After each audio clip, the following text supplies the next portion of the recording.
internautes, je vous vois connectés, mais faites-nous un signe dans le chat quand vous êtes bien là, comme ça ce sera le signal pour nous que tout fonctionne. Bienvenue sur ce nouveau webinaire Instant RH. Bonjour Lucie, bonjour Elodie, bonjour Julie, Françoise, Claire, Fabienne, ça défile. Ben, vous êtes là, tout fonctionne, ok pour moi, merci, j'ai votre feu vert, c'est parfait.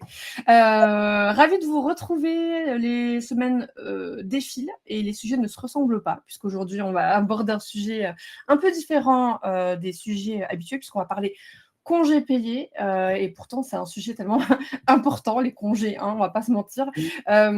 Et pour ce faire, je suis super contente, déjà parce qu'on a 2 experts du sujet et j'avoue aussi parce que je retrouve Florence et c'est toujours un bonheur d'avoir Florence sur un webinaire parce qu'elle est tout le temps de bonne humeur. Je sais pas comment tu fais, tu vas nous dire ton secret à un moment donné ou pas dans le webinaire? De la passion. Moi, j'aime parler de ça, donc C'est la forcément, passion. toujours heureuse de parler de ça, de partager avec tant de gens qui ont envie aussi d'en entendre parler, de comprendre et d'échanger. Voilà, c'est des discussions. Donc, de toute façon, oui, je suis toujours ravie, moi, et puis de retrouver Pierrick aussi, que je connais bien. Et Et toi? ça tombe bien parce que Pierrick aussi, il est passionné et lui aussi, il va nous partager sa bonne humeur. Je te mets un peu la pression, Pierrick, tu vois, voilà, toi aussi. Je vous invite à vous présenter d'ailleurs parce que possible que des gens ne vous connaissent pas après tout dans cette audience. Quelques mots sur vous, qui vous êtes, ce que vous faites de beau, et puis après on enchaînera sur pourquoi on est là.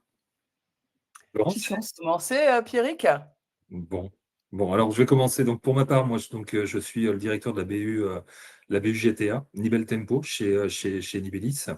Donc mon rôle, on a un ensemble de BU, un département complet qui gère à la fois le développement, penser aussi à ce que doit devenir la GTA dans les mois, dans les années à venir, des équipes de mise en œuvre, des équipes de run, des équipes de formation également sur la GTA, et de faire en sorte de faire évoluer cette solution pour qu'elle corresponde de plus en plus aux besoins de nos clients. Parfait. Bon, alors moi, je suis Florence Bernier, je suis expert en droit social, juriste indépendante. Donc, j'interviens à la fois en tant que juriste dans les cabinets d'avocats, mais aussi en tant qu'expert en droit social pour des entreprises comme Nivelis, que j'accompagne surtout l'aspect juridique associé à leur pratique de SIRH.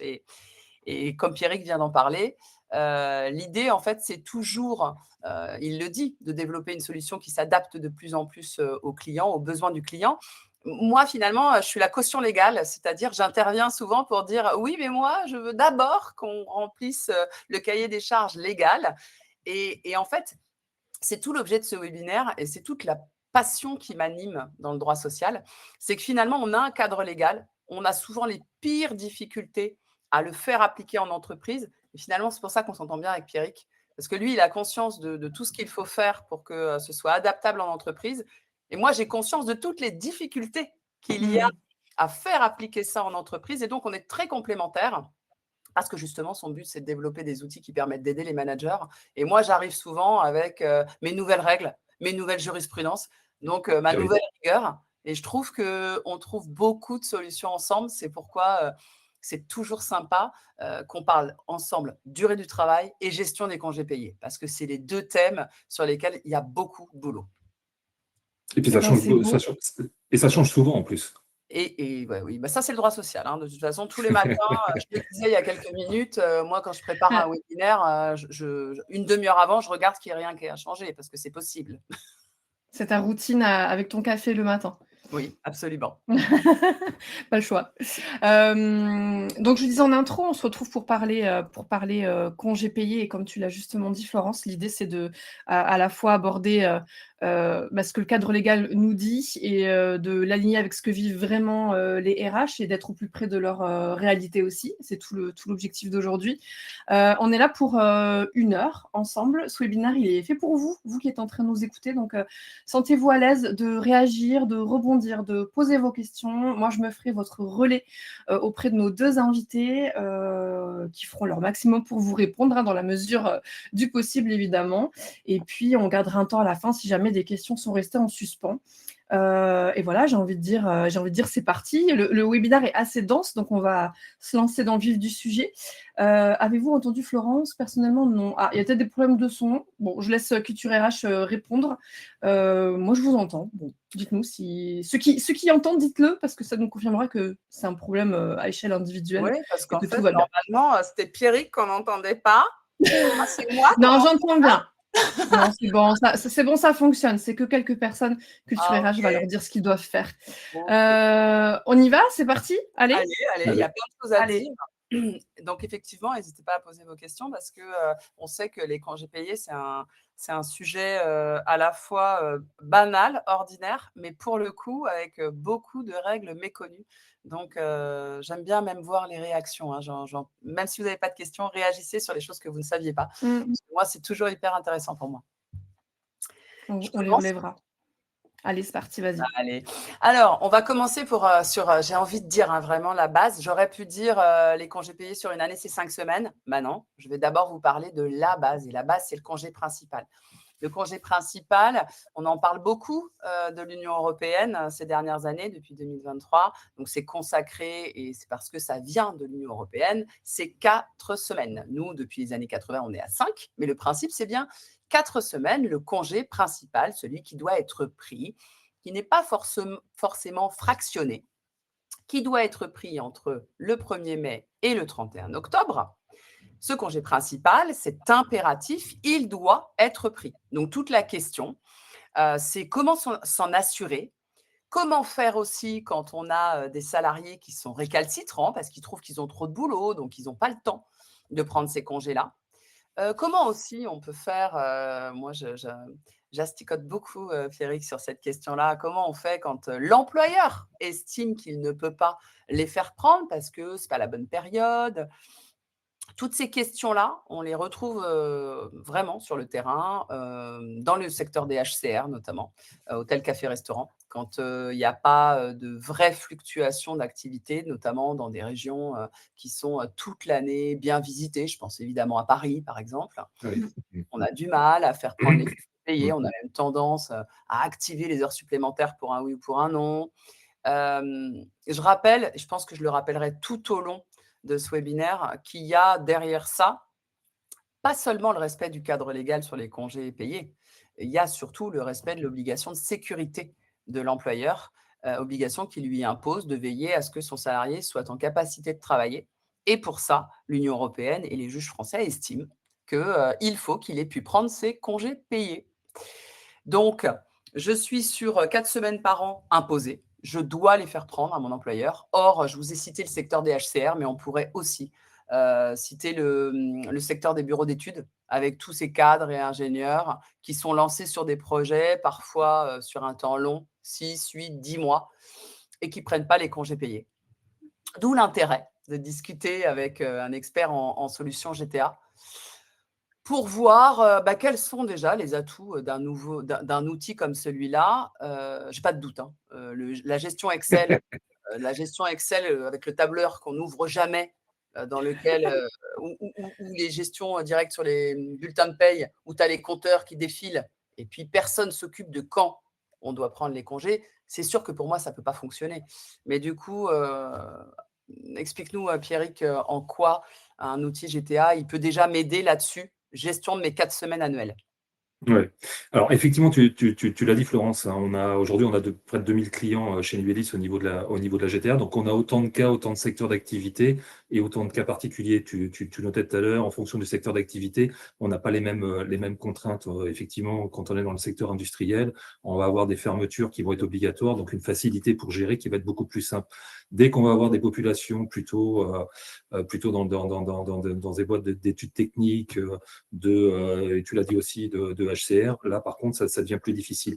Aujourd'hui, le logiciel que l'on met à disposition n'impose pas systématiquement de prendre les congés. On préfère donner la main en fait au manager, c'est-à-dire que on va lui mettre à disposition en fait des tableaux de bord, des KPI qui lui permettent de savoir quels sont en fait les congés qui ont été demandés. Donc là, on a mis un petit écran là par exemple où on a 3 colonnes, acquis, prix, solde. Ça permet au manager sur l'ensemble de son équipe de savoir effectivement ce qui a été acquis par les différents collaborateurs, ce qui a été pris, c'est-à-dire demandé et accepté par le manager, est le seul qui reste, qui lui permet en fait à toute date de savoir effectivement, d'avoir ses compteurs et de savoir si effectivement les congés ont bien été planifiés et d'avoir les warnings qui permettent de relancer éventuellement les collaborateurs qui ne l'auraient pas fait. Ouais, sachant que relancer les collaborateurs, je pense que Anaïs, elle va vouloir. Je l'ai vu la question. Et là, justement, on est sur congé payé acquis. Et là, hasard de notre slide sur le congé principal de 4 semaines, ils ont tous 4 semaines dans les Oui, histoires. alors là, ils sont tous arrivés, voilà, depuis quelques temps, ils ont tous 4 semaines, etc. Mais effectivement, oui. Après, en fonction en fait de la date d'arrivée, effectivement, les compteurs vont changer. Et est-ce que, petite chose qui m'intéresse moi en particulier, parce que forcément, je me dis toujours, le manager qui est derrière ce tableau-là, il sait peut-être pas forcément l'histoire de mon congé principal de 4 semaines, et on verra ensuite que j'ai décliné aussi les autres règles qui sont complètement méconnues au sein des entreprises. Est-ce que, dans l'outil, il peut avoir ou des rappels ou des informations qui lui permettent de savoir que oui, il a acquis 20,83. Mais en plus, pour le coup, il faut qu'il ait posé les 20,83. Je suis en quoi? En ouvré, en ouvrable? Que je sache si je parle de 20 jours ou de 25. Je crois que là, c'est de l'ouvrir. OK. Parce que voilà, le principe, c'est 4 semaines. Alors, 5 jours ouvrés si on est en ouvré, 6 jours ouvrables si on est en ouvrable. Donc, éventuellement, je dois lui faire prendre 20 jours ouvrés ou 24 ouvrables.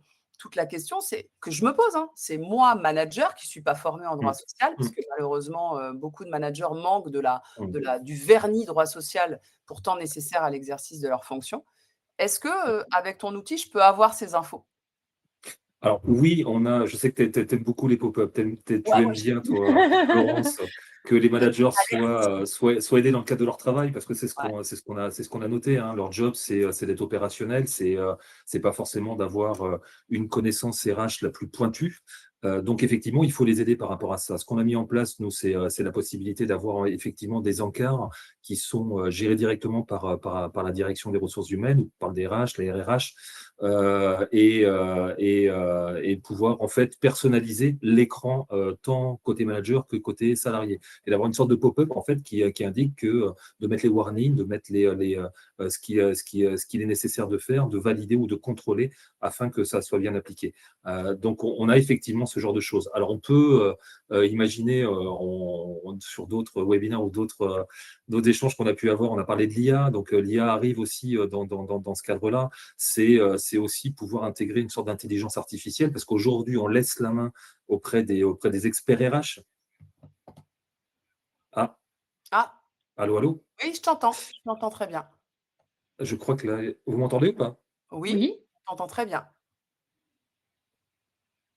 oui, on t'entend. Ah, peut-être que ça a bloqué l'image et que du coup, il ne nous voit plus, mais nous, on t'entend très bien, Pierrick. Bon, On peut lui écrire. mystère. Bah, écoute, le temps qu'il revienne, je lui écris quand même un petit message dans le chat. Hop. En tout cas, je pense qu'on va repasser au sans micro. En tout cas, ce qu'il disait, c'est que, il y a la possibilité, en tout cas, d'avoir des messages, et pour moi, c'est important parce que, je constate quand même qu'il y a un manque de formation, comme je le disais, et je pense qu'il est, essentiel qu'il puisse y avoir un rappel du cadre légal. Notamment, voilà, il faut qu'ils prennent les 4 semaines. On va regarder un petit peu, si tu veux, Anaïs, les questions, parce que c'est vrai que c'est Ouais, intéressant ça aussi. marche. Je voyais ouvré et ouvrable. Donc moi, ce qui m'intéresse dans ce logiciel-là, c'est pas qu'on soit là que pour avoir des données et puis la gestion automatique il a acquis 20,83, il a posé 9, il lui reste ça. Moi, ce qui m'intéresse aussi, c'est que côté salarié comme côté employeur, il puisse y avoir de l'info sur Ouais. voilà vos droits, voilà vos Oui, obligations. ça facilite l'accès à l'information, et ça aussi, ça décharge, ça enlève un peu de charge mentale au RH, de ne pas avoir à penser systématiquement. S'il peut le paramétrer en amont, ça lui facilite la vie. Salut Exactement. Pierrick, tu nous entends? Ça y est, mais je pense que je vais déconnecter. Je suis désolé, j'ai eu un problème de casque en fait. C'est un casque Bluetooth, une autre communication qui était dans mon casque, donc c'était un petit peu le bazar dans ma tête. Je suis Ah, désolé. il se passe des trucs étranges. Alors que nous, on est très exclusifs Voilà, avec Anaïs, on veut que tu désolé. ne sois qu'avec nous. Ah oui, ah non, on n'invite personne Oui, d'autre, hein. c'est ce que je souhaiterais également, c'est ce que je souhaiterais également. Avant Hem, Valérie, et les jours de fractionnement, Valérie, vous inquiétez pas, on arrive sur ce sujet. on Anaïs? prend on prend les questions au passage, Ouais, avec plaisir, ouais. Florence? Il y en avait une tout à l'heure, c'était Cécile et Charlène, elles étaient 2 à poser la même question. Dans le cas de nouveaux, embauchés qui n'ont pas le solde suffisant, quelle est la position du cadre légal? Alors, on va pas retrouver une règle légale sur les nouveaux embauchés. D'ailleurs, il y a eu une période où on disait qu'on pouvait pas prendre de congés payés avant d'être là depuis 1 an, sauf en fonction C'est publique, vrai. hein, qu'on traite pas du tout, parce que nous, on est vraiment, code du travail, droit privé. Mais à une époque, où moi je débutais en tant que juriste, il n'était pas envisageable de prendre des congés avant d'avoir acquis la totalité Oui. de son droit à 5 semaines. Alors aujourd'hui, les choses ont changé. Je crois que c'était en 2008 ou en 2016 que dans le code du travail, il a été indiqué les congés sont pris dès l'embauche. Ça veut pas dire que vous devez donner 4 semaines à votre salarié qui vient d'arriver. Ça veut simplement dire qu'au fur et à mesure qu'il les acquiert, il peut les Je peux les prendre. prendre. Maintenant, rappelons-nous, enfin, c'est l'une des thèmes d'une slide, c'est l'employeur qui décide. Et l'employeur, il doit à la fois gérer la performance de son entreprise et puis l'effectif, mais il doit aussi gérer le respect des obligations légales. Or, il y a une règle qui s'applique tout de même, qu'on va voir juste après, c'est la règle des 12 jours ouvrables. Donc, si, quand la période du congé principal arrive, que votre salarié nouvellement embauché a 12 jours ouvrables, il va falloir les lui faire prendre. En revanche, vous n'avez évidemment pas l'obligation de le mettre 4 semaines en congé, alors même qu'il ne les a pas acquis. Ça, c'est Mmh une, mh. c'est une évidence. OK. Bah, j'espère que ça répondra à votre question, Cécile et Charlène. Et puis on a vu, je pense que tu l'as vu passer, Julie qui demandait comment sait-on que l'entreprise fonctionne en jours ouvrés ou ouvrables? Comment les conseiller dans leur choix? Alors, oui, alors très intéressant comme question. Alors, ça, Pierrick, c'est forcément un truc que tu demandes dès le départ parce que tu en as Ah besoin oui, pour oui, oui. paramétrer. Oui, exactement, oui, oui, Donc, exactement, oui, oui, c'est une règle, c'est la règle en fait, des jours ouvrés ouvrables qui est pratiquée au niveau de la société, qu'effectivement on peut gérer, ces 2 cas au niveau de la solution, mais ça fait partie des règles de gestion à la base que l'on paramètre, pour chacun de nos clients. Ouais. et que donc, le client doit connaître. Donc, pour répondre Ah oui, à votre question, en entreprise, si la décision n'a pas été prise, ça veut dire qu'on est en ouvrable, parce que le législateur, lui, il connaît que ça, les jours ouvrables. Donc, on acquiert en jours ouvrables 2,5 ou 2 quand on acquiert en maladie, on le verra un petit peu plus tard. Mais l'entreprise a la possibilité de choisir d'être en ouvré. Alors, vous me parliez conseil. Alors évidemment, il peut y avoir plein de choses qui expliquent qu'on passe en ouvré. Ce qui est sûr, c'est que quand on est dans le commerce ouvert du lundi au samedi, on ne passe pas en ouvré. Quand on est un bureau d'études qui travaille du lundi au vendredi, il y a de l'intérêt à passer en ouvré. Donc déjà, la première chose, c'est toujours de se dire, est-ce que j'ai un intérêt, moi, à faire exception à la règle légale qui est l'ouvrable? Je décompte du lundi au samedi. Comment je fais si je prends la décision? Alors ça dépend toujours, hein, si j'ai des représentants du personnel, si j'ai une convention collective, il y a des obligations, qui dépendent de tout ça évidemment. Mais en tout cas, la règle évidente, celle que la jurisprudence rappelle sans cesse, c'est que passer en ouvré ne peut pas être défavorable aux salariés. Donc ça veut dire que Mmh. si vous êtes en ouvrable, c'est normal, vous décomptez, vos congés payés de manière normale. Si vous êtes en ouvré, attention, on a notamment un problème lorsque le jour férié tombe un samedi, parce que le principe, c'est qu'on ne décompte pas les jours fériés. Or, quand il tombe un samedi et qu'on est en ouvré, eh bien, normalement, cela devrait permettre en ouvrable d'économiser un jour de congé payé. Si votre salarié du lundi au samedi est en congé, si le samedi est férié, normalement, il ne dépense pas 6 jours ouvrables pour sa semaine, mais 5. Or, si vous êtes passé en ouvré, dans cette même hypothèse, il dépense 5 jours ouvrés. Donc, il n'économise rien. Donc, dans ces situations très particulières du samedi qui tombe un jour férié, le décompte en ouvré est moins favorable que l'ouvrable. Donc, il faut faire attention. Mais la règle, c'est toujours l'ouvrable, en tout cas, en premier, sauf si une règle différente a été prise. ouais, et puis, OK. Florence, tu as aussi le cas des gens qui vont poser, lorsqu'ils sont en ouvrable, qui vont poser, leur congé du lundi au vendredi et Ouais, pas comptabiliser le samedi. Donc il faut que le logiciel, lui, puisse interpréter le fait que le samedi est collé à cette semaine-là pour dire: «On a pris véritablement une semaine, c'est-à-dire 6 jours» et qu'effectivement, c'est exactement. pas 5 jours qui ont été posés. Ouais, donc il y a Et tout ça là, qu'il y a à voir. Et là, normalement, je te préviens, Anaïs, parfois, ça peut faire des ravages dans les commentaires. Et là, je vais dire non, la règle des 5 samedis n'existe pas légalement. Parce que dans les outils, effectivement, SIRH, il y a toute Ouais. la question de est-ce qu'on doit forcément arrêter le décompte à 5 samedis parce que 5 semaines de congés payés. Et alors ça, c'est un débat que je veux bien avoir avec toi, Pierrick, pendant des heures lors d'un autre webinaire. Écoute, c'est un débat qui est d'actualité chez nous, donc il n'y a pas de souci, on pourra en échanger. Et voilà, l'invitation est lancée. Ah, mais complètement, parce que l'histoire des 5 samedis, c'est un truc de fou. C'est-à-dire que tous les salariés sont persuadés que c'est une règle qui existe. Solène veut participer au débat. C'est ce que j'étais en train de lire. On a déjà une audience pour ce sujet. Vous pouvez le reconstater dans le C'est un chat. truc de folie. Il y a une question aussi sur les 12 jours, mais on va y venir après sur Ouais. les 12 jours ouvrables. Ouais. On garde quelques questions au chaud, on va y venir. Et je Je parle, vous propose... si Vas-y. tu veux, je parle directement des jours de fractionnement parce que Vas-y. je sais que c'est un sacré sujet sur lequel on a aussi discuté beaucoup avec Pierrick parce que, je le rappelle, donc le principe, on doit prendre 4 semaines dans le cadre de la période du congé principal, donc entre le 1er mai et le 31 octobre. Et si à l'issue, c'est-à-dire au 1er novembre, on constate qu'il reste des jours, donc entre 3 et 5, ou 6 et plus, eh bien, on a le droit à des congés de fractionnement. C'est comme ça que ça s'appelle au niveau légal. On peut parler aussi de jours supplémentaires, congés supplémentaires pour fractionnement. En fait, on l'appelle fractionnement parce qu'il faut comprendre que ça veut dire que le congé de 4 semaines a été fractionné, puisque à l'issue de la période où il aurait dû être pris, il reste des jours. C'est donc un congé qui a été fractionné, qui donne lieu à des jours de fractionnement. Et c'est un vrai problème au niveau d'une entreprise, parce que souvent, le congé n'est pas fractionné du fait de l'employeur, mais du fait d'une demande du salarié qui veut ne prendre que 3 semaines l'été pour pouvoir avoir une semaine en février, par exemple, et une semaine à Noël. Et ça, c'est un vrai sujet parce qu'au niveau légal, il est prévu que le salarié puisse renoncer à ces jours de fractionnement. Et la raison pour laquelle on a prévu ça, c'est justement parce que le législateur sait que le renoncement peut faciliter l'acceptation des dates de congés payés. C'est-à-dire que l'employeur peut se dire, OK pour prendre 3 semaines, mais comme c'est toi qui le veux, dans ces cas-là, par contre, tu renonces aux jours supplémentaires de fractionnement parce que ce n'est pas dans mon intérêt de te les accepter. Et souvent, en fait, malheureusement, l'employeur ne fait pas ce qu'il faut et ne démontre pas que le salarié a accepté de renoncer à ses congés de fractionnement contre l'octroi des dates qu'il souhaitait. Et c'est là que tu interviens, Pierrick. Oui, non, mais effectivement, il faut à la fois respecter le cadre légal, de tracer l'ensemble des différentes demandes.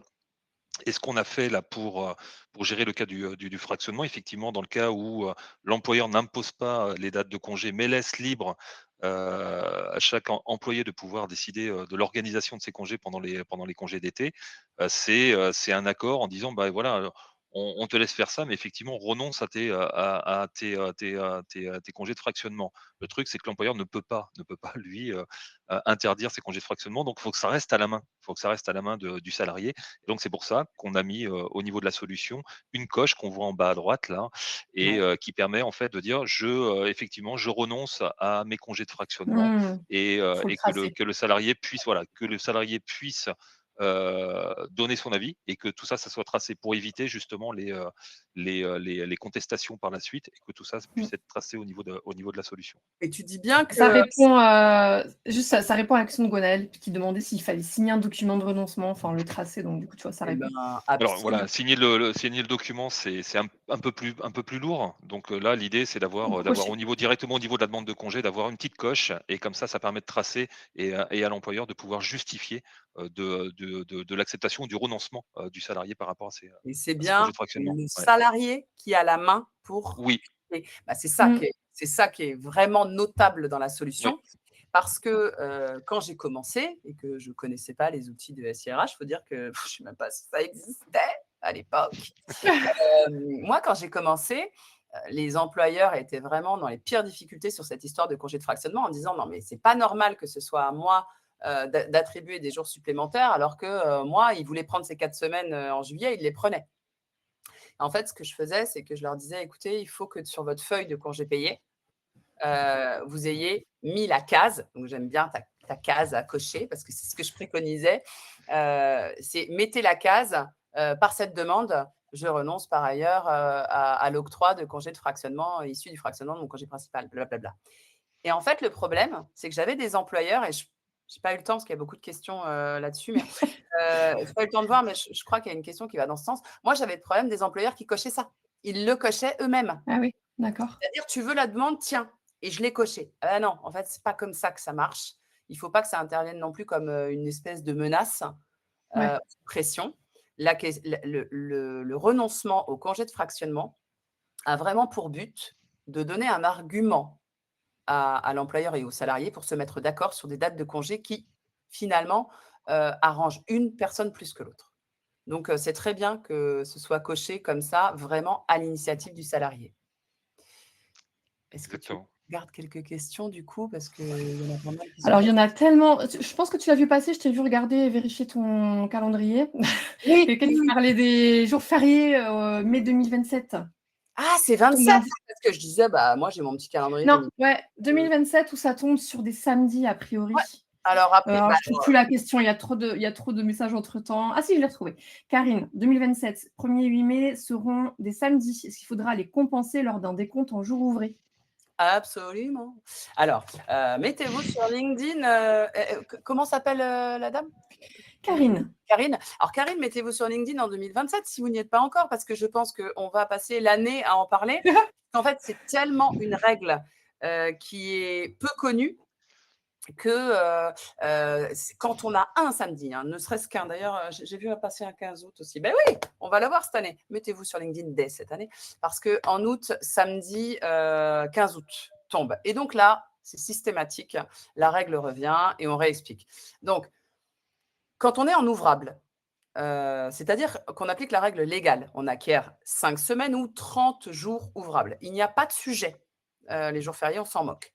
En revanche, si l'entreprise a fait le choix de passer en ouvré, c'est-à-dire que 5 semaines égale 25 jours ouvrés, le fait qu'un jour férié tombe sur un samedi va effectivement avoir un impact. Et normalement, on devrait rendre aux salariés un jour de congé ouvré à chaque fois que sa période de congé intervient alors qu'un samedi est férié. Ça, c'est le principe. Hmm. Mais comme nous sommes en droit social, il y a Hmm. exception. Et l'exception, moi, je n'ai jamais bénéficié de cette règle alors qu'en tant que salarié, j'ai toujours été en ouvré. Mais la raison, c'est que cela ne vaut que si l'entreprise applique strictement la règle des 5 semaines, c'est-à-dire qu'il n'y a pas de congé supplémentaire dans l'entreprise. Or, moi, j'étais dans une entreprise qui attribuait automatiquement les jours de fractionnement. Nous n'avions donc pas 25 jours ouvrés, mais 27 systématiquement.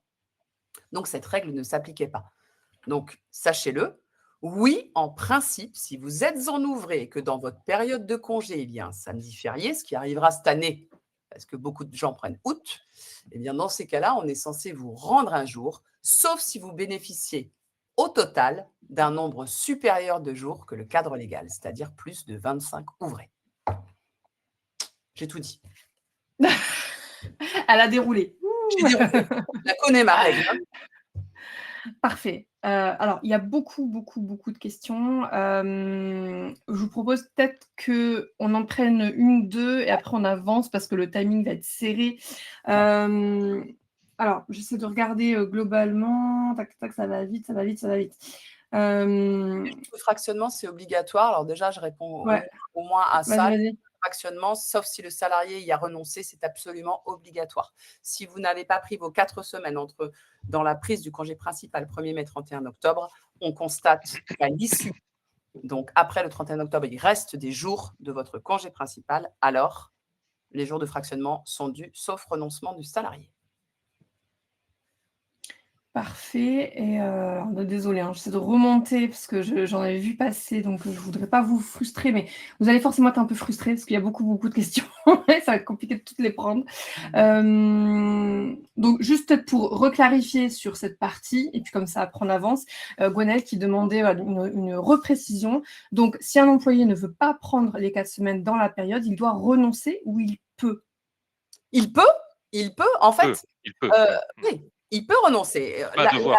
Ouais. Voilà, la case, d'ailleurs, on l'a bien dit, c'est hyper important. Dans le logiciel, la case, elle va être cochée par le salarié. Ce qui veut dire qu'il peut aussi Il a présenter le sa choix. demande. Mais bien sûr, d'ailleurs, à sa place, je le tenterai. Il présente. Mmh. Oui, Pierrick, mais franchement, la case, elle n'est pas automatiquement cochée. Donc, moi, je dis, je tente de ne pas la cocher. Oui, ou même si elle est automatiquement cochée, eh ben, il peut la décocher. Enfin, c'est à la main, en tout cas, du salarié de renoncer ou pas. C'est son droit, en fait, de renoncer Mais ou pas à oui, ses droits de fractionnement. je pense à un truc, Pierrick, j'imagine que ça peut se bah oui, non, mais tu me fais penser à ça, ça peut se Ouais, paramétrer. ouais. J'imagine l'employeur qui veut que les 4 semaines soient posées d'affilée. Comme ça, la règle d'après sur les 12 jours ouvrables exit, les jours de fractionnement exit. Lui, il veut que ce soit 4 semaines. Il peut paramétrer, que la Que ce case soit soit déjà coché. cochée.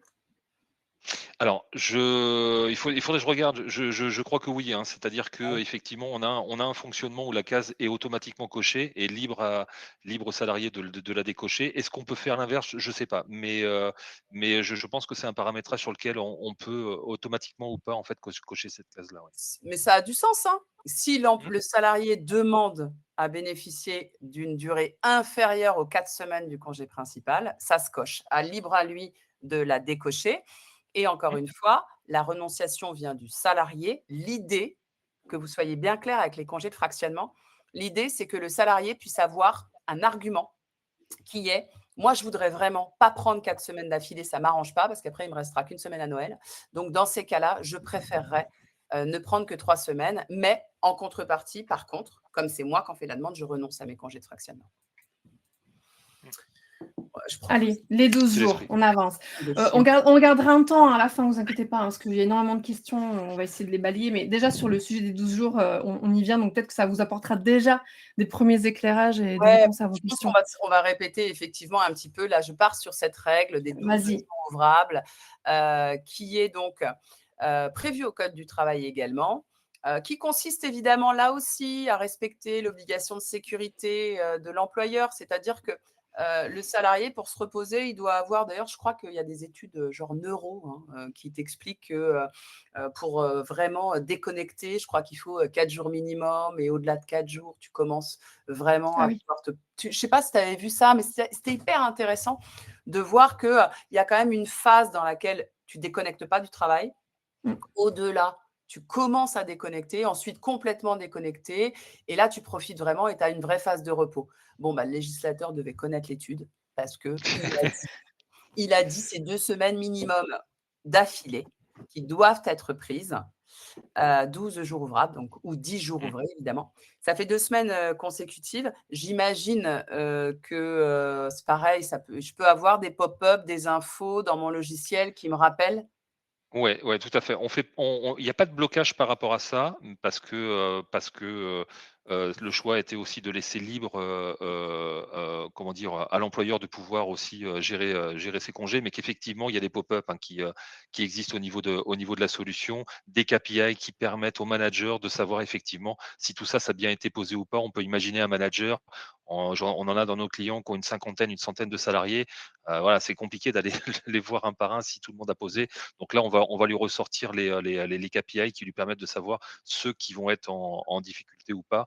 Mais voilà, et on essaye d'améliorer ça parce que l'idée, c'est bien d'avoir des tableaux de bord, des KPI, mais l'idée, c'est de pousser l'information. Là, pour l'instant, ils doivent faire l'action d'aller voir et on est en train de réfléchir, nous, à avoir justement, et tout à l'heure, je pense que c'est là que ça a coupé quand je parlais de l'IA, c'est de mettre aussi, et c'est pour ça que l'IA est intéressante et qu'on l'étudie au niveau des solutions, c'est de pousser l'information auprès du manager. Une Mmh. nouvelle fois, le manager, c'est pas un expert RH, donc lui, c'est pas à lui d'aller chercher l'information parce qu'il a autre chose à faire et puis, c'est d'aller très, très rapidement.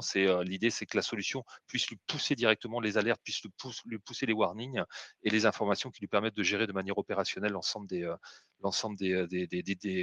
prérogatives RH qu'il a dans son service, ouais. Bah, ouais, alors lui pousser cette obligation de 12 jours ouvrables ou 10 jours ouvrés, puisque je l'ai vu dans les conversations, effectivement, 12 ouvrables, ça fait bien 10 ouvrés. C'est ces 2 semaines consécutives, C'est ça, collé, ouais. consécutives, Ouais. voilà, qui doivent intervenir entre 2 jours de repos hebdomadaire, hein, donc en gros, c'est Oui. vraiment les 2 semaines civiles, de manière à ce qu'il y ait un réel repos. C'est une façon de faire vraiment, enfin, d'interrompre vraiment la session de travail pour permettre du repos, réel et je le constate malheureusement, ce n'est pas donné à tout le monde. Vous avez des salariés qui prennent une semaine par-ci par-là tout au long de l'année. Quand l'employeur, se retrouve un petit peu, obligé ou que le salarié demande enfin. Le problème, c'est que finalement, si tu pousses pas cette information au manager qui, rappelons-le, voilà, bénéficie pas forcément d'une formation en droit social et ce sont des règles qui sont pas simples, hein, du tout Mmh. à Ah oui. et bah, tu as des vrais risques. Alors moi, j'ai toujours pris mes congés payés, mais je le constate en pratique, tu as des gens qui vivent par leur travail, qui adorent ce qu'ils font, parfois qui ne se préoccupent même pas de prendre leur congé et là, tu as l'employeur derrière qui a une véritable obligation Oui, de mettre en œuvre la législation des congés payés et ces 12 Oui, jours c'est sa ouvrables, responsabilité. c'est sa responsabilité et c'est hyper rude s'il ne le fait pas. Un Mmh. accident du travail, quand un salarié n'a pas pris ses congés payés, c'est la faute inexcusable de l'employeur. Ah ouais, ah ça fait Donc, mal. c'est hyper dur et donc il faut comprendre et moi je pense même qu'il faut, informer et communiquer là-dessus en entreprise en disant, l'employeur, il serait peut-être content d'avoir des salariés jamais en congé, mais le fait est qu'il n'a pas le choix. Donc il faut les prendre toujours par cette méthode, Pierrick, Heu, les desiderata du salarié, c'est bien de les lui demander. On verra que c'est pas obligatoire, mais c'est bien de les lui demander et ensuite, que les managers soient, poussés, par le logiciel si c'est prévu parce qu'en fait, il est là pour aider, soient oui. poussés à avoir bloqué les dates de congés payés pour que les 12 jours ouvrables dans la période de prise du congé principal soient forcément posés parce que là, il y a pas le choix. D'ailleurs, je vois Alors, je souris parce qu'il y a Anne-Laure qui nous dit: «J'ai des gugus qui ne veulent pas prendre leurs congés payés». Non, surtout qu'ils sont au forfait jour. Alors là, ouais, bah alors là, oui, alors bingo, là, c'est la totale. Si en plus ils sont au forfait jour, ne pas leur faire prendre leur congé payé alors que déjà on n'est pas très sûr des durées du travail qu'ils font, des repos qu'ils prennent ou pas, c'est une cata. En fait, je pense que c'est tout l'objet d'organiser la prise de ces congés payés dans le cadre d'un système, informatisé c'est de poser des règles claires en disant: «C'est comme ça, pas autrement». Je l'ai vu passer: «Oui, mais les 4 semaines, on peut déroger, mais est-ce que les 2 semaines ouvrables, on peut?» Non, on peut pas. Éventuellement, on peut jouer et je crois que c'est par accord collectif, faudrait vérifier le texte, je l'ai mis. On peut jouer peut-être sur la période de prise. C'est-à-dire on peut Oui, je voulais te le dire. Il y a Mélanie qui demandait tout à l'heure, est-ce qu'on peut, étendre cette période du 1er mai au 31 octobre à toute l'année ou une période différente? Enfin, ou est-ce que c'est strictement entre le 1er mai et le 31 octobre? Non, en fait, il y a des règles, alors je ne les ai pas toutes comme ça en tête, mais il y a des règles qui permettent de décaler, notamment quand on applique un accord d'annualisation du temps de travail, bah, on peut caler sa période de congé payé sur sa période de décompte de la durée du travail. Ça paraît évident, mais enfin, ça paraît peut-être pas évident, mais en tout cas pour moi ça l'est. On colle, la gestion du temps de travail avec la gestion des congés payés. Ça a du sens, n'est-ce pas? Mmh Oui, Heu mh. un petit peu, oui. Bah, évidemment. Donc, on peut décaler les périodes. Ensuite, on peut éventuellement, en fonction de l'activité de son entreprise, modifier la période de prise. Notamment 1er mai, 31 octobre, on se doute que dans le tourisme, c'est pas une super période pour mettre ses Non. salariés en congé. Donc, par convention collective, par accord collectif, de travail, il y a des modalités qui permettent de décaler ces périodes. Par contre, il y a un truc que vous ne pourrez pas faire, c'est déroger à la règle des 12 jours ouvrables consécutifs. Ça non, il faut qu'ils les prennent dans l'année, évidemment s'ils ont des droits acquis, bien sûr, hein, pas s'ils ont été recrutés il y a 1 mois et demi. Bon, je crois qu'Anne-Laure, elle en peut plus de de ces développeurs. Mmh. Je souris en vous lisant, ça me fait sourire. Je vous propose qu'on avance, Bien sûr. sur les sujets. Moi, je me fais la gardienne du temps quand même de temps en Eh, temps. non, mais tu as raison. De toute façon, nous, Pierrick, on a toujours ce problème, on parle pendant des heures, donc faut Moi, nous je suis disponible jusqu'à 14h, donc on peut y aller, allez, hein. déjeunons ensemble.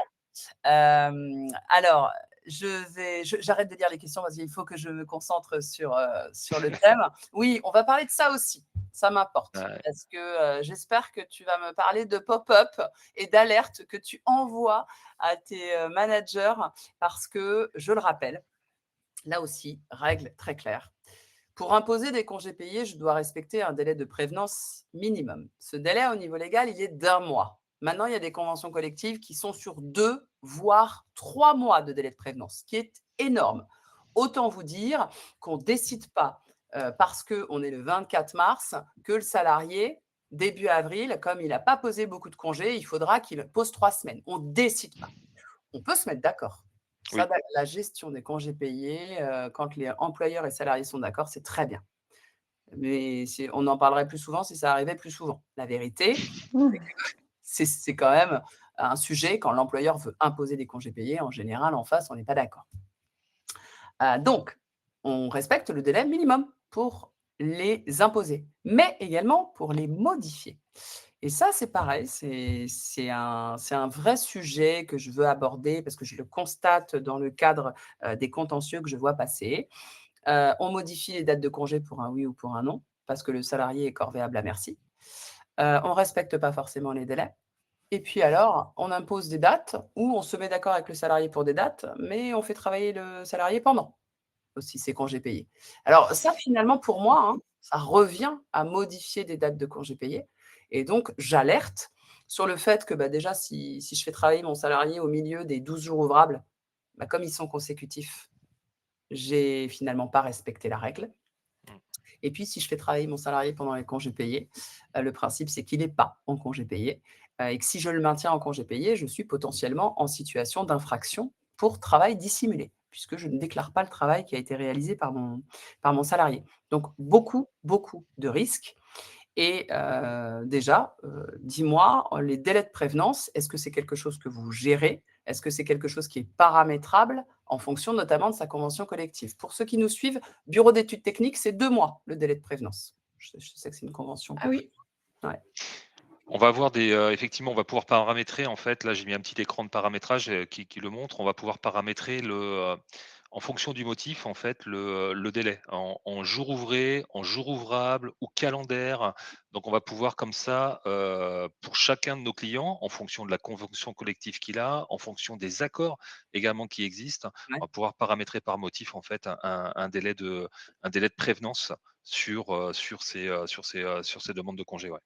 OK, parce que, Mmh. justement là, Valérie demande quelle différence entre le délai d'1 mois et de 2 mois. Voilà, ce qu'on vient d'évoquer, c'est-à-dire que le délai d'1 mois, c'est le délai minimum, le délai au niveau légal, Mmh. tandis que le délai de 2 mois, c'est celui qui est prévu par l'accord de branche Syntec. Mmh. Le délai de 3 mois, dans mon souvenir, c'est la convention collective des experts comptables. Je peux me tromper, mais je crois que cette convention prévoit 3 mois. Et donc, tout l'intérêt, c'est que lors du paramétrage de l'outil dans l'entreprise qui applique telle convention collective, tu peux indiquer ce délai de prévenance, Pierrick. Oui, oui, tout à fait. C'est-à-dire que lorsqu'on va mettre en place la solution, bien sûr, on va regarder quelle est la convention collective, quelles sont les règles, et cetera. On va faire tout le recueil, des différentes règles et s'il y a des accords qui vont plus loin, effectivement, on va les paramétrer et on va paramétrer l'ensemble de la solution pour qu'elle corresponde véritablement aux règles de gestion. Paramétrer ne veut pas dire bloquer, j'imagine? Alors, ça dépend quoi. Mais, paramétrer, c'est-à-dire qu'effectivement, c'est à la main. De toute façon, ce qu'il faut, c'est que la solution puisse aussi être à la main des experts RH. Donc effectivement, si on arrive sur des fonctionnements qui sont trop contraints, l'expert peut, modifier le paramétrage ou, accepter une demande exceptionnelle, hein. Donc il y a toujours la possibilité de contourner un petit peu la règle, mais Oui. l'idée quand même, c'est quand on met une règle, qu'elle soit respectée, hein. Voilà, moi je te demande si c'est pas bloquant parce que ce qui est important aussi, c'est que Non. ce délai d'1 mois, il existe, 2 ou 3 mois, mais par contre, il peut être contourné par l'accord des parties. Donc ça Oui, c'est m'importe. ça. Demande exceptionnelle. Là, dans ces cas-là, on trace ça comme une demande exceptionnelle, c'est-à-dire qu'en fait, effectivement, l'une des parties dit voilà, je me souhaite modifier cette demande-là. Donc, on le trace comme une demande exceptionnelle, ce qui permet à la fois de respecter le cadre légal, mais également d'autoriser que les deux parties se mettent d'accord sur un cas exceptionnel, comme son nom l'indique. Ouais. OK. Je voyais une question qui m'intéressait bien parce qu'on va y venir juste après, mais je voulais la soulever. C'est Véronique. Oui, Véronique, et quand c'est le salarié qui n'arrête pas de modifier ses CP au dernier moment? Alors, ce cas-là aussi, hein, je l'ai bien sûr. Maintenant, la raison pour laquelle, elle me fait sourire, votre question, c'est que, c'est le thème d'après. Idée reçue, le salarié impose ses congés. Ici. Alors en fait, si c'est lui qui change d'idée, tant pis pour lui en fait. Parce que s'il a le privilège déjà, que n'ont pas tous les salariés, rappelons, on l'évoquait avec Pierrick pendant notre répétition, dans les secteurs industriels, Les salariés, ils vont en congé 4 semaines en août, 1 semaine en décembre. Il y a Mmh. absolument aucun choix. C'est comme ça et c'est pas autrement. Et il y a pas que le secteur industriel qui est concerné, parce que la gestion des congés payés, c'est devenu tellement difficile que finalement, il y a des employeurs qui ont fait le choix de fermer. Voilà. Ils se sont Mmh. dit avec, la performance de l'entreprise à cette période, bah, finalement, c'est pas plus mal, on ferme. Dans ces cas-là, les salariés sont parfois très contraints et ça peut être, en termes d'expérience collaborateur, assez moyen. Quand on Mmh. est dans une entreprise qui déjà vous donne le choix de vos congés payés, que vous derrière, vous acceptez ou pas. Parfois, vous faites un peu d'arbitrage parce que si tout le monde veut partir en août, c'est pas possible. On bloque les dates de congés payés. Il est évident que le salarié qui décide de revenir dessus, en fait, il décide pas. Non, il vous dit: «Oh, je voudrais revenir dessus». En général, il vous explique un petit peu pourquoi. Et là, vous avez le choix. C'est quand Oui. même l'employeur qui a la main sur les congés payés. Donc, le salarié pas content, bah, si, on s'est mis d'accord sur des dates et qu'il veut changer au dernier moment, bah, il peut vouloir. Mais en tout cas, l'employeur ne sera pas obligé de se soumettre à cette volonté. Exactement. C'est exactement comme ça que ça se traduit au niveau du logiciel. C'est-à-dire qu'effectivement, comme je disais tout à l'heure, il y a une demande exceptionnelle qui Mmh. peut émaner, par exemple, du salarié et qui remonte au niveau du manager ou au niveau des RH et après, charge à l'employeur de décider ou pas d'accepter, cette modification. S'il l'accepte pas, la modification n'est pas retenue et les congés sont, planifiés comme ils ont été planifiés. Tiens, bah, si tu veux, tu peux copier la phrase de Nathalie et la mettre dans ton logiciel en haut pour rappel de la règle. Le salarié soumet, la Je la direction copie. impose. Voilà. Je la copie, ça sera le pop-up, ça sera le pop-up pour les managers. Ça Ouais, marche. mais en fait, Merci Merci Nathalie. Nathalie. voilà, merci Nathalie. Et en fait, moi, je trouve ça hyper ah oui, le salarié dispose. Bah oui, oui, c'est la direction dispose. Mais c'est important de le rappeler parce qu'en fait, il y a beaucoup de gens qui l'ignorent. Donc, Mmh. moi, je trouve que, Guénaëlle aussi est d'accord. Elle aime beaucoup cette phrase. Et bah, voilà, moi, je la propose en pop-up, en haut de la solution, Nibellis. Et puis, je propose de passer à la suite, sauf si tu as vu une question, à laquelle tu voulais que je réponde? Alors, j'en ai mis de côté au fur et à mesure. Je pense que je vais les garder pour la fin, parce qu'il y a des petites questions qui sont revenues plusieurs fois. Il y a juste une question qui est venue à plusieurs reprises qui peut faire sens. C'était sur, qu'en est-il des entreprises qui ont des périodes de fermeture? Ouais. Je sais pas, j'ai n'importe quoi, mais une boutique qui ferme, telle date à telle date. Est-ce qu'elle peut imposer du coup, aux salariés, bah, ces dates de congés sur les dates de fermeture du coup? Ouais, absolument, elle Oui, peut, oui. elle peut. Bah, oui, oui. Ça, à une époque, il n'était pas possible, de fermer, moins de 4 semaines, parce que ça fractionnait automatiquement le congé principal. Alors, Ouais. si on voulait fractionner le congé principal, il fallait avoir, si je ne m'abuse, ça date, hein, parce que c'était encore les délégués du personnel, il fallait un avis conforme des délégués du personnel ou du comité d'entreprise. Donc, il y avait quand même un vrai sujet, parce que si tu avais pas d'avis conforme, tu pouvais pas le faire. Ça a été réformé, je dirais 2008, mais des fois je me trompe avec 2016. Ça a été réformé et aujourd'hui, il est tout à fait possible de fermer tout en fractionnant le congé principal. Donc, par exemple, fermer 3 semaines. C'est possible. Après, à reprendre dans les articles du code du travail, mais souvent, la consultation évidemment des représentants du personnel s'impose. Ça peut être prévu par votre accord de branche, cette possibilité-là. Ça peut nécessiter un accord dans votre entreprise, notamment si vous avez des délégués syndicaux. Bref, c'est toujours quand même à appliquer, avec prudence en fonction de l'effectif de l'entreprise, présence de délégués syndicaux, de représentants du personnel et puis voir ce que la branche aussi vous dit là-dessus. Mais il y a des possibilités de fermer et c'est ce qui se passe notamment, ce que l'on disait dans le secteur Mmh. industriel, Ah oui, régulièrement, ouais. dans le bâtiment aussi, Aussi, ouais. Pierrick. On Ouais, ferme ouais, 4 tout à semaines fait. en août, hein. Mmh. C'est assez systématique. Je peux le dire tout de suite, Vas-y. Anaïs, non, je n'aborde pas la question des congés supplémentaires pour les salariés de plus de 21 ans avec enfants à charge de moins de 15 ans, sachant que ce sont des congés supplémentaires effectivement, qui sont prévus même quand il y a moins de 21 ans et plus de 21 ans. C'est connu, c'est congés supplémentaires pour enfants à charge et là aussi, on pourrait se le noter pour une prochaine fois parce que les congés payés, c'est un énorme sujet et je voulais quand même Oui. congés payés et maladie. Donc j'ai été obligée de couper un petit peu, dans le vif. Mais écoutez, ça existe effectivement et là, en règle méconnue, on se pose là Je pense qu'il n'y a pas une règle moins connue que celle-là et beaucoup de salariés ne le demandent pas. Moi, je l'ai demandé, je peux vous le dire. On parle un petit peu 5e semaine parce que c'est important. Allez, il te reste 10 minutes. Oula, trop courte. Alors, la 5e semaine, je voulais en parler avec Pierrick parce que elle a un sens particulier. D'abord, elle est arrivée après la guerre, elle est arrivée dans les années 80, elle est venue compléter ce congé de 4 semaines. Le principe, c'est qu'elle n'est pas accolée au congé de 4 semaines, au congé principal. Elle doit être prise à part. Elle a de toute façon un traitement à part, nous allons le voir. L'actualité, d'ailleurs, s'en fait l'écho. Oui. Sauf exception, notamment les gens comme moi qui ont leur famille à l'autre bout du monde et qui peuvent justifier notamment des contraintes géographiques qui permettent de dire moi, je voudrais prendre 5 semaines d'un coup. C'est possible. Est-ce que ta solution l'envisage? Si tu me dis non, Alors pas du tout. Mais bien sûr que si, en fait, la solution, bien sûr, l'envisage. Pareil, ce sont des règles de paramétrage, sur lesquelles on va intervenir en fonction des cas particuliers, ouais, tout à fait, ouais. Bon, très bien, parce que voilà, c'est important aussi, il faut le savoir. Il y a des salariés, alors, au départ, on pensait bien entendu aux salariés des dom-tom qui Oui. veulent repartir Ouais. plus longtemps et profiter d'un congé complet et pas seulement 4 semaines, normal. Pourquoi c'était important aussi d'évoquer la 5e semaine un peu rapidement?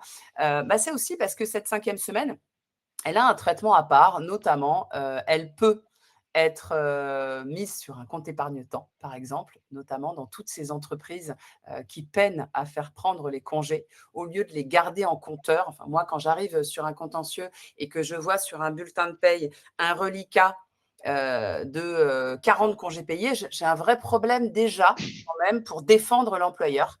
Donc, la possibilité pour le salarié de verser ça sur le CET. Je crois Uniquement la 5e. uniquement la 5e. De toute façon, les 4 semaines, il faut comprendre qu'au niveau de l'Union européenne, on en reparle juste après sur la maladie, on a monté les 4 semaines au niveau du sacré. On ne peut jamais revenir là-dessus. La 5e OK. semaine a vraiment un traitement à part et notamment, je crois, Pierrick, qu'on a on a d'autres possibilités dans le logiciel de CET, mais pas que, tu me disais? Ouais, c'est ça. C'est-à-dire qu'effectivement, à la demande toujours la même chose, à la demande du salarié et bien sûr sous réserve que le manager et la direction RH l'acceptent, de pouvoir, basculer, des jours de congé en CET, cette 5e semaine de congé payé en CET, mais on peut également de pouvoir la monétiser. C'est-à-dire, de pouvoir faire également la demande d'envoyer ça sur des percos, par exemple et dans ces cas-là, on va gérer ces différents motifs au niveau de la solution, ce qui va permettre en fait, à chacune des entreprises en fonction des règles, en fonction des possibilités qu'elle offre à ses salariés, de pouvoir effectivement soit la stocker sur un compte épargne-temps, soit effectivement, la stocker, on va dire, alors entre guillemets, hein, c'est pas un compteur, mais un compteur, on va dire, perco. Mais là, dans ces cas-là, c'est plutôt d'avoir en fait les vœux, de récupérer les vœux des salariés pour pouvoir ensuite les communiquer au niveau de son établissement bancaire et que l'établissement bancaire ensuite, lui, monétise ses jours de congé sur les différents placements ou souhaits qu'a fait le salarié. Ouais. OK. Soraya, je vais forcément y répondre à cette question tellement, je l'adore. Je vous le dis dès à présent. Je rappelle que la 5e semaine, n'est pas en elle-même monétisable, hein. C'est-à-dire qu'il y a un débat aujourd'hui dans l'actualité qui voudrait que la 5e semaine, si le salarié le demande, on la lui paye. Aujourd'hui, on ne paye les congés payés que dans 2 hypothèses: quand ils sont pris ou en cas de rupture du contrat de travail. On ne paye jamais les congés payés. Je le dis parce que c'est pareil, je le vois sur les bulletins de paye. Salarié en maladie, au milieu de la maladie, plus de maladie, on lui paye des congés payés. Il ne les prend pas, mais on lui paye. Donc attention, il ne faut pas, comment dire, confondre monétisation de la 5e semaine sur un PERCO, ce qui revient en fait à transférer de l'argent, mais qui sera pris en temps dans le cadre d'un PERCO et la monnaie sonnante et trébuchante parce que je veux qu'on me paye des congés que je ne prends pas. C'est pas tout à fait la même chose. Donc le Non, non, vraiment, c'est pas le même circuit. c'est pas le même circuit, exactement. Justement, on y vient sur les gestions des congés, pendant l'arrêt maladie, tu l'as Exactement. brièvement évoqué. Là, je l'ai évoqué parce que c'est le coup de tonnerre de 2023 avec la jurisprudence qui, du coup, vient enfin appliquer en France ce que l'on attendait, il faut être honnête, la jurisprudence de l'Union européenne qui, donc, je vous le dis, met au rang de sacré les 4 semaines par an. Et donc, la Cour de cassation, puis le législateur décide de bien préciser que quand on est malade, on ne se repose pas. Donc, on continue à acquérir des congés payés, mais quand même pas comme si on était en travail effectif. Puisqu'au lieu d'acquérir 2,5 jours ouvrables, on acquiert 2, 2 jours. au lieu de 2,5, pardon, on acquiert 2 jours ouvrables dans la limite de 4 semaines par an. J'ajoute, ce n'est pas encore mis en place dans beaucoup d'entreprises, qu'il y a une obligation d'information des droits à congé lorsque le salarié est de retour de maladie. D'où mes questions, parce que je rêve d'un SIRH qui aide le manager à appliquer le droit social correctement, en tout cas au plus près des obligations légales tout en respectant son cadre un peu particulier d'entreprise. Est-ce que la solution m'aide à gérer ces obligations de acquisition de congés payés quand je suis malade Mmh. et information des salariés à leur retour de congé? À leur retour. Alors, dans le cadre des services qu'on propose, effectivement, on met à jour la solution en fonction de l'évolution légale. Donc ça, c'est l'engagement qu'on a sur notre proposition de service auprès de nos clients. C'est-à-dire que dès qu'il y a un changement légal, charge à Nibelis de faire ce qu'il faut au niveau de la solution pour qu'elle corresponde parfaitement au cadre légal. Donc par rapport à ta question et pour être tout à fait transparent, oui, on va le gérer, le cadre légal des congés pendant l'arrêt maladie. Par contre, amélioration à faire au niveau de la solution. Aujourd'hui, on n'a pas systématisé en fait, l'information retour auprès du salarié. C'est-à-dire que ça reste à la main, des directions RH, d'informer le salarié, mais de manière manuelle et pas automatisée. Donc on peut imaginer, voilà, sur un nombre important, je ne vais pas dire d'arrêt maladie, mais déjà un nombre important de salariés, on peut avoir un certain nombre de cas à gérer de manière manuelle. Donc on est en train de réfléchir au niveau de la solution, puisqu'on a une solution aujourd'hui qui, chez Nibelis, on a une GTA, mais qui s'intègre dans un SIRH global avec de la paye, des solutions RH et notamment tout ce qui va être gestion de signature électronique, de documents électroniques, d'essayer d'automatiser ce genre de choses et d'envoyer de manière automatisée à un salarié en fait à son retour de maladie en fait le décompte qu'il a pu avoir de ses congés payés pendant son arrêt maladie. Donc on est en train de réfléchir à ça. Je dis pas que ça existe, hein. Attention, je To-do ne vends pas ce list. qui n'existe pas, mais to-do list, exactement, roadmap, on parle de tout ça, mais voilà, c'est effectivement, on est en train de réfléchir Mmh. à ça Donc, pour faciliter le mode de gestion des experts RH. Ouais. je félicite, l'idée, en tout cas, d'intégrer ça parce que Ouais. franchement, on en a vraiment besoin. Anaïs, on te disait que le dernier thème, on le traiterait si on avait le temps. Alors moi, je propose que Ah bah là, je crois que bon. On l'a explosé le temps. c'est sûr que ça générerait beaucoup de questions et en fait, l'autre thème, n'a pas forcément d'intérêt sur, l'acquisition des congés payés et cetera. Donc restons là C'est sur la surprise. Les gens l'auront sur le support. Je vous l'ai déjà mis, à voilà, disposition. Je vois que des personnes l'ont déjà téléchargé. Mais par contre, ce que je vous propose, c'est en guise de conclusion, prendre quelques questions. J'en avais mises de côté au fur et à mesure. Hop, je vais les réouvrir. On avait Valérie qui demandait, donc je reviens sur les samedis fériés et les 25 congés payés max accordés. Les jours d'ancienneté de la Syntec ont-ils un impact? alors comme ça de tête, alors c'est vrai que là, c'était collectif que moi j'avais des jours supplémentaires. Normalement, alors je dirais oui, parce que je crois que ce que nous dit la jurisprudence, c'est à creuser, hein, mais je dirais oui parce que la jurisprudence nous dit quand même que, c'est quand le salarié prend sa semaine de congé payé alors qu'il y a un samedi, qu'il a le droit à récupérer un jour s'il ne bénéficie pas déjà d'un droit à congé supérieur à la loi. Or, s'il dispose de congés d'ancienneté, je dirais bien qu'il a un droit supérieur à la loi, il a le droit à plus de 30 jours ouvrables. Donc, je serais tentée de répondre oui. Ce n'est pas une science exacte, il faudra vraiment que je creuse la question, mais je serais tentée de répondre oui. Je me permets, Anaïs, parce que j'avais vu la question de Zoraya et moi, j'adore cette question. D'ailleurs, je pense que Vas-y, vas-y. un petit post là-dessus. Est-ce qu'on peut perdre, je l'avais tout de suite comprise, hein, Zoraya, mais je préférais quand même parler aussi du fait de payer les congés payés. Est-ce qu'on peut perdre ces congés payés si on ne les prend pas? Alors, ma réponse de juriste, c'est non, jamais. Mais en pratique, je sais très bien comment ça se passe en entreprise. On arrive à une date et on dit « Ah, tu ne les as pas pris ! Zéro !» Et en plus, les logiciels, globalement le permettent, mais je veux bien en parler avec toi, Pierrick. Pourquoi on ne les perd jamais? Parce que, c'est à l'employeur de les imposer lorsque le salarié est récalcitrant. Et donc, la seule hypothèse légale aujourd'hui dans laquelle on perd ses congés payés, c'est l'hypothèse de la maladie. Parce que le législateur a prévu que dans certaines hypothèses, tu as des délais qui se déclenchent et qui permettent que les congés payés acquis durant la maladie soient finalement perdus, à défaut d'avoir pu être pris. Sauf que quand un salarié ne prend pas ses congés payés, en général, c'est parce qu'il a trop de boulot. Donc, si l'absence de prise des congés payés est due à la charge de travail, c'est à l'employeur d'organiser la charge de travail de telle sorte que le salarié puisse prendre ses congés payés. Et s'il ne les prend pas alors qu'on les lui impose, là, je suis désolée, c'est disciplinaire à un moment. Quand l'employeur dit vous ne venez pas travailler, il ne vient pas travailler. Sinon, il y a un problème de droit disciplinaire. Pierrick, tu veux ajouter quelque chose?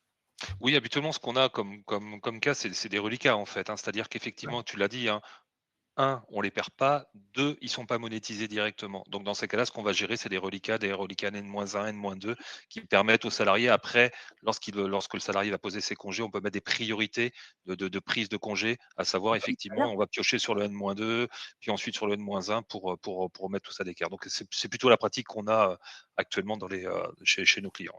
Alors moi, je peux te dire, j'ai vu des fins de période où tout passe à zéro. On prévient même pas le salarié. Tout passe à zéro. Donc là, hyper grave, j'ai même eu un cas où le salarié avait demandé à reporter ses congés en disant mais il y a eu tellement de boulot, j'ai pas pu. J'ai carrément la réponse de la RH qui dit non, on repousse pas, tout sera à zéro. Ah oui, ah ouais, ça sera sympa devant un juge. C'est ça que je veux dire. C'est un peu dur. Alors, Florence, il y a une requête pour toi de la part de Anne-Laure, pardon. Florence, est-ce que vous avez la possibilité de gronder des gens en entreprise? Oh, ça m'arrive de le faire. Est-ce que t'es pas un peu la Philippe Etchebest du droit social? Bah, j'ai plus le sourire que dans Cauchemar en cuisine, C'est vrai. mais oui, ça m'arrive de le faire. Après, je le fais, je crois, comme Pierrick avec mes arguments et puis surtout avec toujours moi, je suis toujours pour la gestion d'un bon climat social, mais que je mets toujours en équilibre avec la performance de l'entreprise. Et en Ah fait, oui.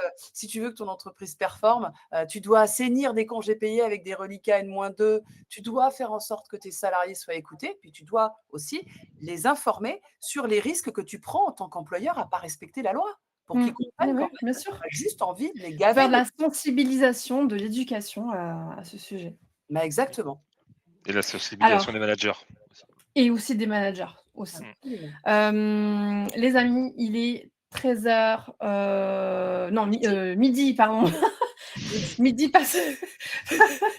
Il est midi passé de 2 minutes, donc je vous propose qu'on clôture ce webinaire.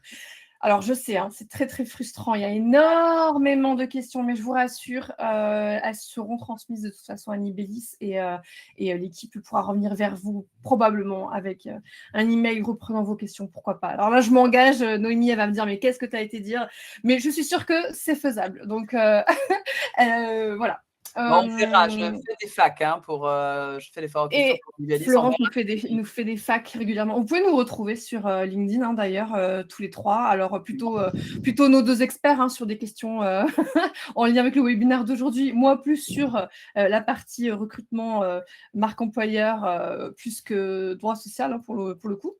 Je vous retrouve dès jeudi. Jeudi, on parlera recrutement, justement. Voilà, on parlera recrutement et expérience candidat, et notamment avec un petit fil conducteur autour de l'IA et comment l'IA peut impacter négativement comme positivement l'expérience candidat. Donc, rejoignez-nous si le sujet vous intéresse. Merci Florence, merci Pierrick. C'était vraiment chouette de vous avoir, comme à chaque fois. Toujours un plaisir avec Nibélis de se retrouver. Ouais, c'était comme toujours aussi pour moi un plaisir. Et puis tu sais, je te rappelle, Anaïs, tu dis je suis moins droit social, mais enfin sache quand même que tous les thèmes que tu traites, dès lors que ça a un prisme RH, expérience collaborateur, etc., le socle de tout ça, c'est le droit social, toujours. Mais c'est vrai, tu as raison de le rappeler. C'est la base, comme diraient les jeunes, s'ils Ouais, disent encore ça. Et moi, ce que j'aime bien sur ce genre d'événement, c'est toutes les questions qui sont posées. ouais. Ça nous fait énormément réfléchir parce que là, on est sur du Oui, cas concret. Donc ouais. ça, effectivement, comme tu le disais, Anaïs, tu vas remonter toutes les questions À Nibellis, nous, on les prend comme du miel, hein, parce que ça nous Ouais. fait, ça nous fait sortir de notre temps d'ivoire. Là, C'est on est ça qui vraiment vous sur du fait aussi terrain, sur du cas progresser. concret. Exactement. Donc j'adore ce genre d'événement. Donc Ah ouais, merci. c'est Et hyper j'en intéressant. profite. Merci à vous, à l'audience vous avez été très actifs aujourd'hui. Merci 1000 fois Et pour toutes vos quelle, questions et vos réactions. et quelle richesse en fait de voir que on n'est pas. Tu parlais de tour d'ivoire, mais c'est hyper bien comme image parce qu'en fait, en tant qu'expert, parfois on se dit est-ce qu'on est encore au plus près du terrain? Est-ce qu'on comprend bien les problématiques? Mais bien sûr qu'on les comprend. On voit qu'il y a des problèmes de report, de reliquat, et ils veulent pas. Ils veulent pas nous croire et ils les font perdre au 31 mai, etc. On voit bien que finalement, on est bien au plus près du terrain et qu'il Oui, y a une méconnaissance d'énormément de règles. clairement. C'était le mot de la fin. Merci à Ouais, vous deux. Merci merci à beaucoup. Passez une bonne journée. À bientôt. bientôt. Bonne journée. Bye bye. Au revoir.